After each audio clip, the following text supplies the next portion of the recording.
श्रीमद्भागवत कथा अध्याय 6 अथ षष्ठो अध्यायः। नारद जी के पूर्व चरित्र का शेष भाग। सूत उवाच एवं निशम्य भगवानंदे वर्षेर्जन्म कर्म च भूयः प्रपृच्छ तम ब्रह्मान् व्यासः सत्यवती सुतः। श्री सूत जी कहते हैं, शौनक जी देवर्षि नारद के जन्म और साधन की बात सुनकर सत्यवती नंदन भगवान श्री व्यास जी ने उनसे फिर यह प्रश्न किया। व्यास उवाच भिक्षुभिर्विप्रवस्ते विज्ञानादेष्टिभिस्तौ वर्तमानो वयस्याद्ये ततः किम करोद भवान। श्री व्यास जी ने पूछा, नारद जी, जब आपको ज्ञानोपदेश करने वाले महात्मा गण चले गए तब आपने क्या किया? उस समय तो आपकी अवस्था बहुत छोटी थी। स्वायंभू कयावृत्त्या वर्तितं ते परम वयः कथं चेदमुद् काले प्राप्ते कलेवरम। स्वयंभू आपकी शेष आयु किस प्रकार व्यतीत हुई और मृत्यु के समय आपने किस विधि से अपने शरीर का परित्याग किया? प्राक्कल्प विषयामेतां स्मृतिं ते सुरसत्वं न हेष व्यवधात काल एष सर्वनिराकृतिः। देवर्षि, काल तो सभी वस्तुओं को नष्ट कर देता है। उसने आपकी इस पूर्व कल्प की स्मृति का कैसे नाश नहीं किया? नारद उवाच भिक्षुभिर्विप्रवसिते विज्ञानदेष्ट्रिभिर्मम वर्तमानो वयस्याद्ये तत्एतद्कारसम्। श्री नारद जी ने कहा, मुझे ज्ञानोपदेश करने वाले महात्मा गण जब चले गए तब मैंने इस प्रकार अपना जीवन व्यतीत किया। यद्यपि उस समय मेरी अवस्था बहुत छोटी थी। एकात्मजा मे जननी योषिन्मूढ़ा च किंकरी मय्यात्मजे अनन्यगतौ चक्रे स्नेहानुबंधनम। मैं अपनी माँ का इकलौता लड़का था। एक तो वह स्त्री थी, दूसरे मूढ़ और तीसरे दासी थी। मुझे भी उसके सिवा और कोई सहारा नहीं था। उसने अपने को मेरे स्नेहपाश से जकड़ रखा था। शाश्वतंत्रा न कल्पा असीदोत्क क्षेमं ममेच्छति ईशस्य ही वसे लोको यो सा दारुमयी यथा। वह मेरे योगक्षेम की चिंता तो बहुत करती थी, परंतु पराधीन होने के कारण कुछ कर नहीं पाती थी। जैसे कठपुतली नचाने वाले की इच्छा के अनुसार ही नाचती है, वैसे ही यह सारा संसार ईश्वर के अधीन है। अहम च तब्रद् ब्रह्मकुले कुशिवांस्तदपेक्षया दिग्देशकालाव्युत्पन्नो बालकः पंचहायनः। मैं भी अपनी माँ के स्नेह बंधन में बंधकर उस ब्राह्मण बस्ती में ही रहा। मेरी अवस्था केवल 5 वर्ष की थी। मुझे दिशा, देश और काल के संबंध में कुछ भी ज्ञान नहीं था। एकदा निर्गतां गेहाद्दुहन्तीं निशिकां पथि सर्वोपदस्तत्पदा अस्पृष्टः कृपणां कालचोदितः। एक दिन की बात है, मेरी माँ गौ दूहने के लिए रात के समय घर से बाहर निकली। रास्ते में उसके पैर से सांप छू गया। उसने उस बेचारी को डस लिया। उस सांप का क्या दोष, काल की ऐसी ही प्रेरणा थी। तदहमीशस्य भक्तानां समभिसतः अनुग्रहं मन्यमानः प्रातिष्ठं दिशमुत्तराम। मैंने समझा, भक्तों का मंगल चाहने वाले भगवान का यह भी एक अनुग्रह ही है। इसके बाद मैं उत्तर दिशा की ओर चल पड़ा। स्फीतांज न पदांस्तत्र पुरुग्राम व्रजाकरान् खेट खरवट वाटीश्च वनान्युपवनानि च।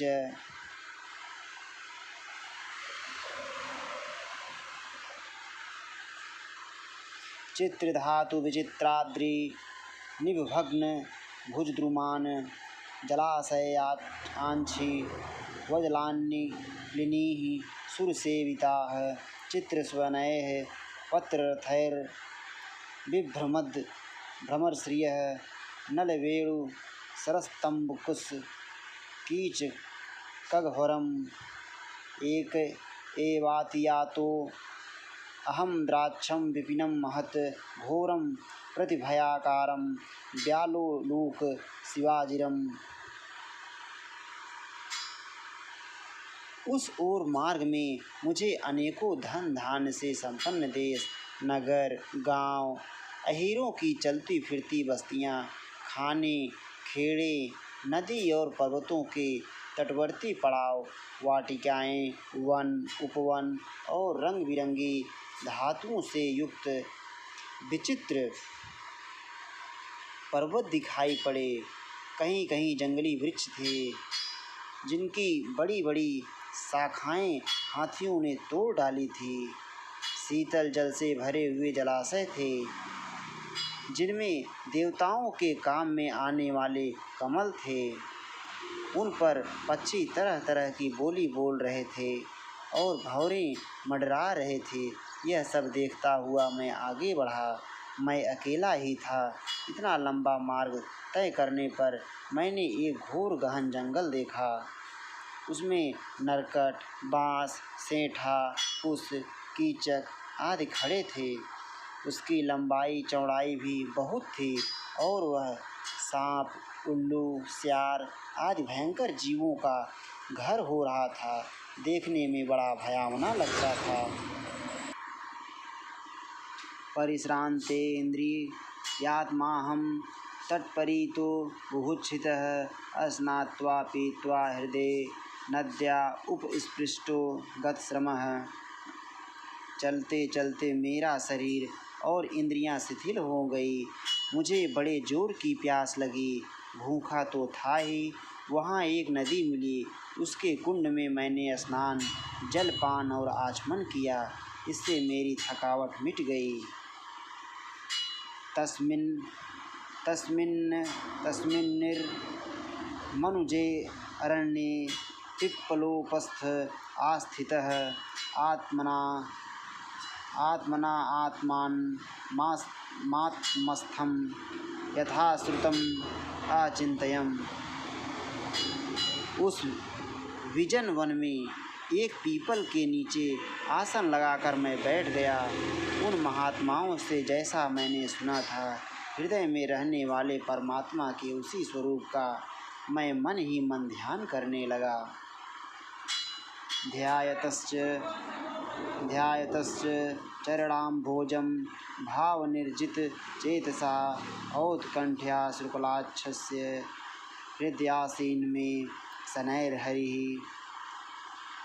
भक्तिभाव से वशीकृत चित्त द्वारा भगवान के चरण कमलों का ध्यान करते ही भगवत प्राप्ति की उत्कट लालसा से मेरे नेत्रों में आंसू छलछला आए और हृदय में धीरे धीरे भगवान प्रकट हो गए। प्रेमातिभर निर्भिन्न पुलकांगो अति निर्वृत्तः आनंद संप्लवे लीनो नापश्यम भयम मुने। व्यास जी, उस समय प्रेम भाव के अत्यंत उद्रेक से मेरा रोम रोम पुलकित हो उठा। हृदय अत्यंत शांत और शीतल हो गया। उस आनंद की बाढ़ में मैं ऐसा डूब गया कि मुझे अपना और ध्येय वस्तु का तनिक भी भान न रहा। रूपम भगवतो यत्तन्मनः कांतं शुचापहं अपश्यन् सहसोत्तस्थे वैक्लव्यादुर्मना इव। भगवान का वह अनिर्वचनीय रूप समस्त शोकों का नाश करने वाला और मन के लिए अत्यंत लुभावना था। सहसा उसे ना देख मैं बहुत ही विकल हो गया और अनमना सा होकर आसन से उठ खड़ा हुआ। दिदृक्षुस्तदहं भूयः प्रणिधाय मनोहृदि वीक्षमाणो अपि नापश्यम् अभितृप्त इवातुरः। मैंने उस स्वरूप का दर्शन फिर करना चाहा, किंतु मन को हृदय में समाहित करके बार बार दर्शन की चेष्टा करने पर भी मैं उसे नहीं देख सका। मैं अतृप्त के समान आतुर हो उठा। एवं यतन्तं विजरे मामाह गोचरोन्गिरां गंभीरस्लक्षणया वाचा शुचुः प्रशमय अन्युः।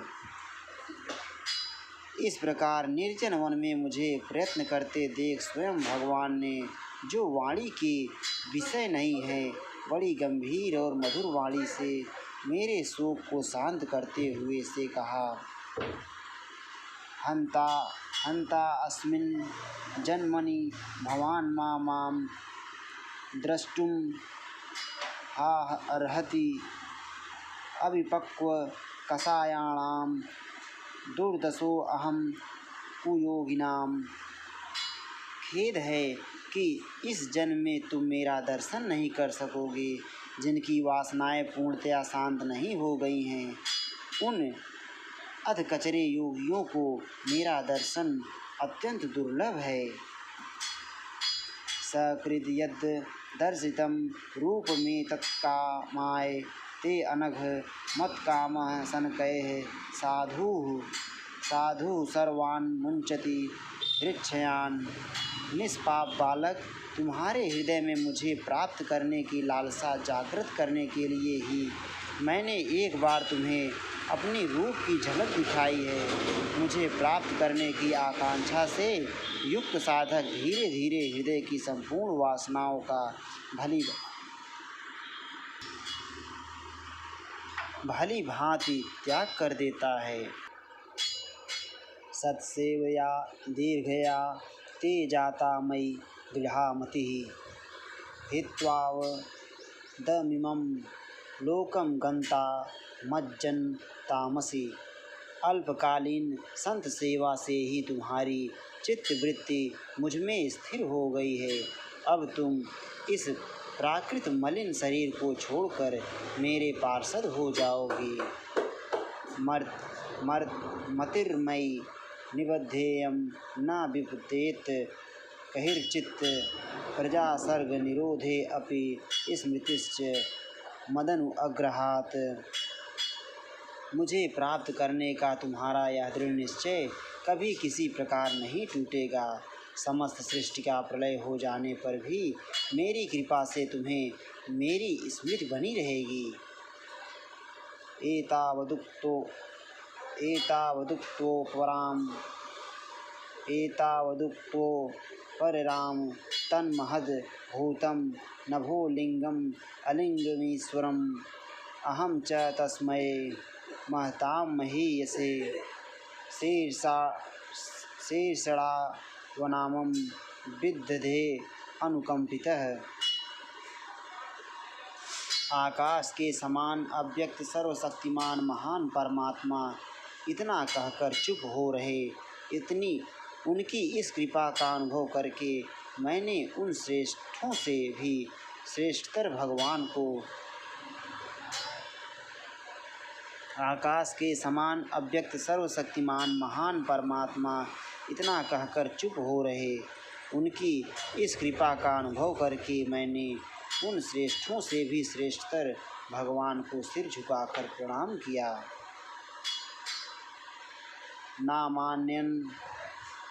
नामान्यनन्तस्य हत्रपः पठन् गुह्यानि भद्राणि कृतानि च स्मरन् गां पर्यटंस्तु तुष्टमना कत अस्प्रियः कालं प्रतीक्षण विमदो विमत्सरः।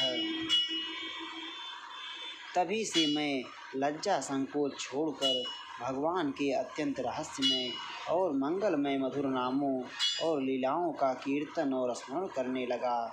स्पृहा और मदमस्तर मेरे हृदय से पहले ही निवृत्त हो चुके थे। अब मैं आनंद से काल की प्रतीक्षा करता हुआ पृथ्वी पर विचरने लगा। एवं कृष्णमतेर्ब्रह्मान् सक्तस्या मलात्मनः कालः प्रादुर्भूतकाले तडित्सौदामिनी यथा। व्यास जी, इस प्रकार भगवान की कृपा से मेरा हृदय शुद्ध हो गया, आसक्ति मिट गई और मैं श्री कृष्ण परायण हो गया। कुछ समय बाद जैसे एकाएक बिजली कौंध जाती है, वैसे ही अपने समय पर मेरी मृत्यु आ गई।